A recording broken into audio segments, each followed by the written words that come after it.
Hoje, a Prefeitura percebeu a grande insatisfação dos moradores do Aquários e também da Zona Oeste com a possível verticalização permitida pela atual lei de zoneamento. Mais de 200 pessoas participaram da audiência realizada aqui na Escola Sebastiana Cola no Dia das Indústrias. Vamos ouvir agora a opinião do secretário de Urbanismo e Sustentabilidade, Marcelo Manara. Temos hoje 195 pessoas aqui nessa audiência, 53 pessoas do Jardim Aquários. Como a Prefeitura viu isso, né, em relação à quantidade de pessoas que veio nessa audiência pública e sobre a reivindicação, o entendimento deles em relação aí à verticalização do terreno das vaquinhas? Não, espetacular, né? Eu sempre enalteço a resposta que o joseense dá aos grandes chamamentos públicos. Então, uma plenária lotada, faltando inclusive banco, eu acho isso espetacular, porque não só a questão da atenção ao processo de construção de uma política pública de forma participativa, transparente, democrática, mas também é aquela vontade de participar da construção de um caminho do desenvolvimento de São José dos Campos. E isso acaba nessas manifestações trazendo as ansiedades. A audiência pública é para isso, é para as pessoas trazerem quais são as suas preocupações, qual é o seu modo de ver, o que ele entende do seu bairro, porque mora ali há 20, 30 anos ou há 2 anos, não importa.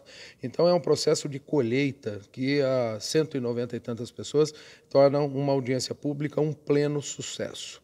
E o que elas trazem enquanto ansiedade e reivindicações também é importante que nós tenhamos, como equipe da Prefeitura, como câmaras técnicas e colegiados que estão debruçados na análise das propostas, que a gente tenha sensibilidade, tenha um olhar e também saber ouvir as demais áreas, né, os demais segmentos, para que a gente possa compor uma leitura que abrace a maior parte possível do entendimento da cidade. É lógico que um documento de tamanha complexidade, de tamanha importância, um documento que fala sobre São José dos Campos, uma das cidades mais importantes da América Latina, vai guardar algumas frustrações e algumas conquistas. Isso é natural. E também nós entendemos que o processo de construção de um zoneamento, se nós buscarmos o ideal, nossa meta vai estar errada.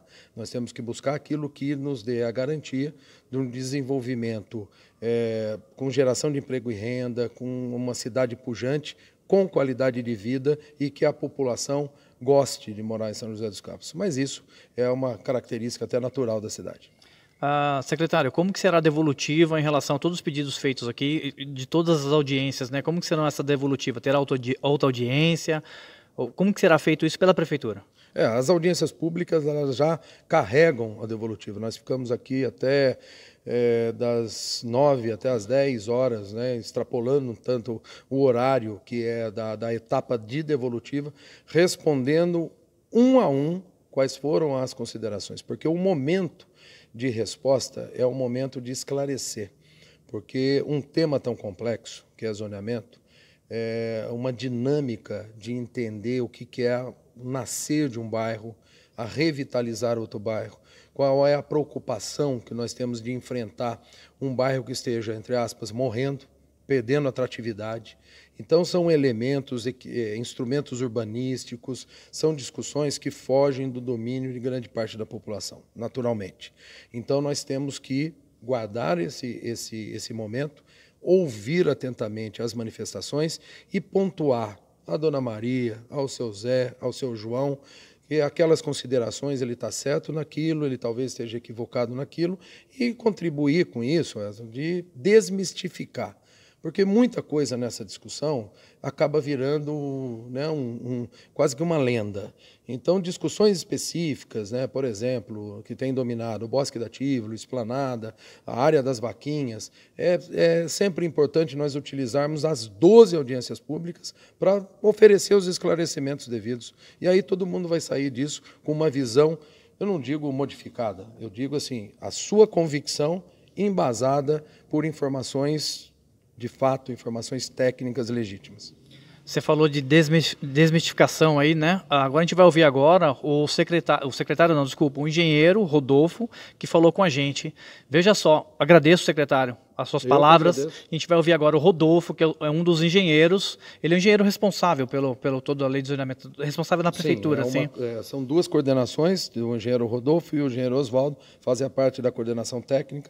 O Rodolfo coordena um trabalho importantíssimo, 2 câmaras técnicas. Então, ele que está conversando dentro dos colegiados e o Oswaldo coordenando internamente a equipe. Então, a equipe está muito azeitada aí para essa fase importante das audiências. Mas agradeço, o Rodolfo agora vai explicar para a gente, então, aquela área das vaquinhas. Veja só o que ele falou. Pessoal, tudo bem? Estamos aqui com o engenheiro Rodolfo, que é o engenheiro da prefeitura. Ele vai esclarecer agora, que foi aí um vídeo viralizado, né, que fez até o chamamento para essa audiência pública aqui no Jardim Aquários. Desculpa, aqui no Jardim das Indústrias, né, chamando o pessoal do Aquários para entender o projeto da prefeitura para aquela área das vaquinhas, o terreno das vaquinhas. O Rodolfo agora vai explicar para a gente como que é exatamente, como que vai ser, ao contrário do que eu disse, que seriam mais ou menos 100 prédios, né? Rodolfo, você pode explicar um pouquinho para a gente, então? Sim, claro. Como a gente acabou de explicar, né, agora na conclusão, na devolutiva da nossa audiência, é importante frisar que assim, o morador do Aquários, obviamente que ele olha para o terreno das vaquinhas e compara, vai ter uma réplica do que aconteceu aqui ali do outro lado da Avenida Cassiano Ricardo. E se esquece de como foi o processo de ocupação do Aquários. O Aquários ele é ocupado início da década de 90, 94, 95, início do Plano Real, a gente estava ainda num período de crise econômica, acabamos de sair de inflação da casa de 1000% ao ano, né? E a prefeitura, naquele momento, a cidade, a gente tinha um zoneamento para o Aquários que era residencial, loteamento implantado, alguns já condomínios iniciando o seu fechamento. Então eram ruas, a maioria das ruas do Aquários eram ruas preparadas para usos residenciais, não verticalização. Com a crise econômica que se agravava naquele momento, optou-se, a sociedade, porque foi uma lei votada pela sociedade também, né, passou pela Câmara, optou-se pela alteração do zoneamento e permitir a verticalização.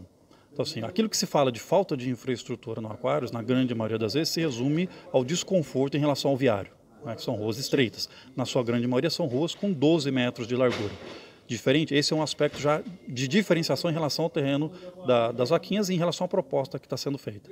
Enquanto a rua local do Aquários é de 12, a rua local do outro lado da avenida, pelo texto da lei escrito, é de 18 metros de largura. Esses 6 metros, né, qual a diferença de 12 para 18? Representam 2 carros a mais de largura. Tá? Um carro ocupa aí uma média de 2 metros, mais meio metro para ele transitar. Esses 6 metros a mais representam 2 carros a mais de largura. E um outro aspecto importantíssimo que nós tínhamos na legislação na época que o Aquários consolidou a sua verticalização. Nós temos o H sobre 6, que é um termo, um jargão da engenharia e da arquitetura para o recuo lateral. O que é o H sobre 6? Eu pego a altura do prédio, divido por 6 e esse é o recuo que eu tenho que ter para o meu vizinho na lateral. Foi falado aqui na audiência até de casos de pessoas que estão com pele amarela porque não tomam sol, muitas vezes por conta disso. Nós temos realmente sim uma proximidade muito grande entre os prédios do Aquários, por quê? Havia uma particularidade na legislação naquela época que dizia o seguinte, eu pego o H sobre 6, divido a altura por 6, só que 3 metros dessa conta, dessa divisão, podia ser computado no terreno do vizinho, imaginando que ele iria ser verticalizado também. Então um prédio com 20 pavimentos, eu divido por 6, né? Com 20 pavimentos, 3 metros em média por andar, dá 60 metros. 60 dividido por 6 daria 10. Desses 10, ao invés do prédio ter 10 metros de recuo lateral, ele acabava ficando com 7, porque 3 metros eram considerados no imóvel do vizinho. Já do outro lado da avenida, não vai ser dessa forma, porque desde 2010 essa métrica desapareceu. É o H sobre 6 puro que tem que ser aplicado no prédio. Então, numa conta hipotética aí que foi falada, teremos prédios com 40 pavimentos lá no terreno das vaquinhas, né? 40 metros com 3 metros por andar por pavimento dá 120 metros. 120 metros dividido por 6 dá 20. Nós vamos ter que ter 20 metros de recuo lateral. Não existe nenhum prédio no Aquários que tenha 20 metros de recuo lateral. Lateral você fala em todos os lados. Exatamente, laterais e fundos. Laterais e fundos. Já, até em contraponto a isso, a gente vai lá, nenhum prédio, como eu disse, no Aquários tem 20 metros de recuo lateral. A gente vai ver os 2 prédios com maior número de pavimentos do Aquários são o Sky e o Deville. E os 2 têm 32 pavimentos. Então, mesmo no momento em que a legislação permitiu 4,5 de coeficiente de aproveitamento, o que significa esse 4,5? É eu pegar a área do terreno e multiplicar por 4,5. Então, de 1.000, terreno de 1.000, poderia ter 4.500 metros quadrados de área construída computável. Mesmo quando a lei tinha essa permissão, nós não chegamos a ter prédio de 40 pavimentos. Tivemos só 32. Coincidência? Não. Exatamente porque a regra do Comera ela já existe desde que o aeroporto foi implantado. Então, esses 32 metros já são teto de gabarito de altura. Quando a gente avança na topografia, o nível do terreno no Aquários em direção ao outro lado da avenida, a topografia não é diferente. Pelo contrário, ela baixa ainda mais em direção à Via Oeste. Então, dificilmente nós vamos ter prédios com um número de pavimentos, como foi falado, de 40 do outro lado da avenida. Entendi. Vamos imaginar agora o terreno em si. Ele tem mais ou menos 600 metros quadrados. Indiferente do projeto que vai ser aprovado ou não, acho que de área pública acho que tem que ser 30% doado ou não? Não, na verdade o que a gente tem, quando tem uma área em que vai ser feito o loteamento, em média, 50% dessa área é destinada a uso público, seja para área de lazer, seja para área institucional, seja para área verde, além do viário. Há situações em que a parte pública em uma gleba chega a atingir 55%. Então, daquela área lá que a gente tem 500 mil metros quadrados em média, no mínimo 250 mil metros quadrados vão ter destinação à população, seja pelo viário, seja pela área institucional, seja pela área verde ou seja pela área de lazer.